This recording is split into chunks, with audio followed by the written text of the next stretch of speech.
If you don't have a 15-second handstand in the middle of the room just yet, this video is for you. Most people want to be able to hold a longer handstand, and the way they train, the way they're taught how to do that is simply broken. They're told, just do it, keep pushing, keep at it, and eventually doing more of the same will yield better results. This is ridiculous. In any other kind of physical activity or sports, we don't do that. If you like running, you simply cannot run 1 more kilometer or run faster every single week. If you like lifting, you simply cannot lift 1 kilo heavier every single week. At some point, you face a roadblock, a bottleneck. And I want you to realize that on your handstand journey, from 0 to 15 seconds, you will encounter different bottlenecks. And your problem is that you do not know what bottlenecks we're talking about. And when you do not prioritize the right one for you right now. So let's try to solve this together.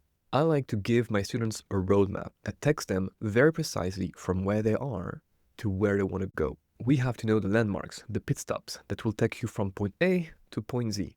And even better, we want to tweak how we're going to get there depending on you, what resonates with you, your goal, your schedule, your needs. From 0 to 15 seconds, there are 4 main bottlenecks: kick-up accuracy, finger pushing timing, mistake detection, and mistake recovery. Each of these happens after the other. Let's zoom in. At first, we need to be able to kick up in a desired position that we will be able to hold tomorrow. You probably keep overemphasizing balancing, how long you can hold yourself at the wall, but you do not have a kick up without the wall that leads you systematically into the right position. Maybe because your kick up is not precise enough, or because your perception of what a good position is not good enough. And until you have that, no matter how much you dedicate to your finger pushing drills, you will not get a consistent 5-second handstand. Maybe the odd times you will strike gold and manage to hold whatever, 10, 20 seconds, but it will not be on demand. And we need that to be able to progress. Consistency beats duration.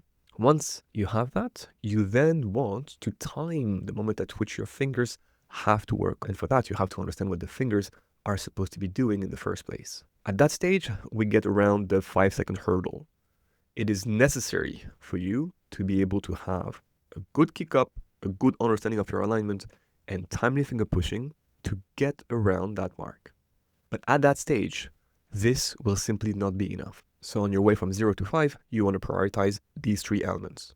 At that stage, however, it is very common to plateau. People can stay for months around the 5-second mark. And the way to break through it is to understand that something keeps happening over and over again and makes you fall. And that something is you're making a mistake. This is a critical moment. Because until you acknowledge the fact that mistakes are bound to happen, and yes, we want them to happen less and less, but they're part of your handstand life, you will keep plateauing. Like I was saying in the previous video last week, we need to acknowledge the fact that chaos is part of our practice, while trying to reduce the amount of turbulences we go through as we manage to balance. If we only try to get better in perfect circumstances at holding longer and longer, we do not become more resilient in our kick up, and our consistency stays around the mark of 20%. I want you to be able to kick up in the middle of the room and know you will stick your handstand in the desired shape. That is what it's like to own your handstand. It's a great feeling, but you have to train properly to get there.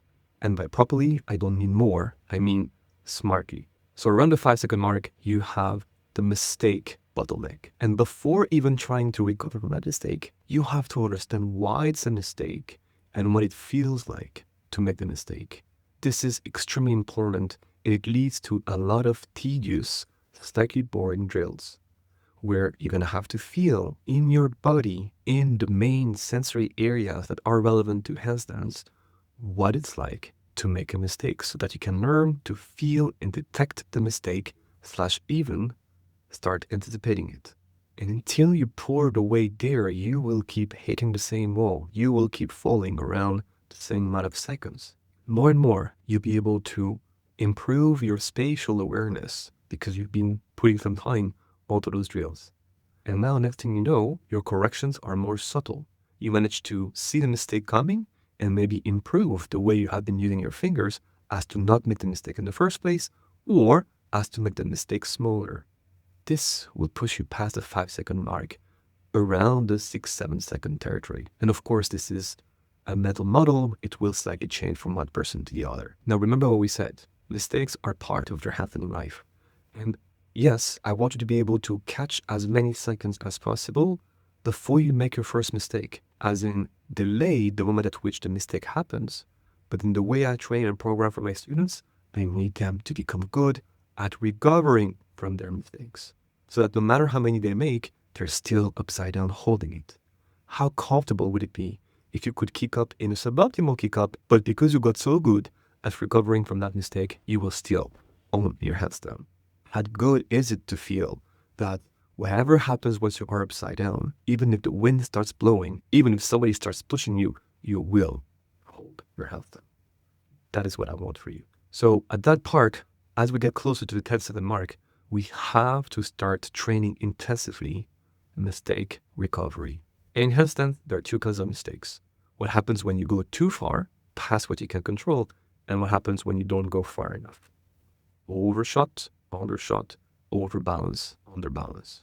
With that, you will make your way past the 10-second mark. And to break through the next 5 seconds, which is the gateway to you being able to hold it for as long as possible, you now have to repeat the cycle over and over again.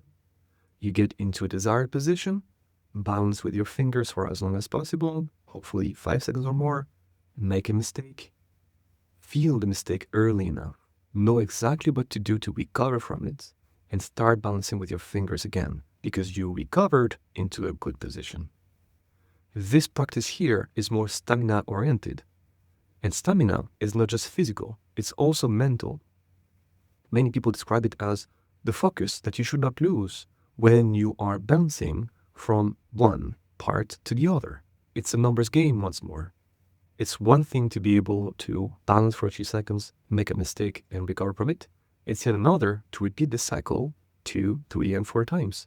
And when you do that, next thing you know, you're holding it for 20 seconds. When it comes to balance, you now know what you should prioritize to improve. And make sure that you're not working on the next step that is not yet as relevant to you.